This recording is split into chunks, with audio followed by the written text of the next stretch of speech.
রায়গঞ্জের প্রতিটি ব্লগকেই তোমরা অনেক ভালোবাসা দিয়েছ। আজ চলে এলাম রায়গঞ্জের সিরিজের একদম অন্তিম ব্লগে।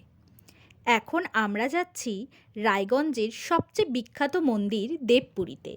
যেতে যেতে রাস্তায় ফুচকার গাড়ি দেখেই মনটা আটকাতে না পেরে টপাটপ কয়েকটা খেয়ে নিলাম। তারপর পৌঁছে গেলাম মন্দিরে। মন্দিরটা এত স্নিগ্ধ, সুন্দর, শান্ত পরিবেশে যা মন ছুঁয়ে যাবে। তবে আমি বলবো মন্দিরে দিনের বেলা থেকে সন্ধ্যার দিকে আসবে, তাহলে আরও বেশি ভালো লাগবে। দেবপুরী থেকে বেরিয়ে বাড়ি ফেরার পথে পড়ল একটি সুন্দর জগন্নাথ মন্দির। খুব বড় নয়, তবে মন্দিরের কারুকার্যগুলি এতটাই সুন্দর যে ভীষণ মনোমুগ্ধকর। এরপর এক কাপ চায়ে চুমুক দিয়ে বাড়ি ফেরার পথে রওনা হলাম। রায়গঞ্জ থেকে কে কে আমার এই ব্লগটি দেখছো অবশ্যই কমেন্টে জানাবে। পরবর্তী ট্র্যাভেল ব্লগের জন্য অপেক্ষায় থেকো আর আমার ভিডিওগুলিকে এইভাবে ভালোবাসা দিতে থেকো। সবাই খুব ভালো থেকো। টাটা।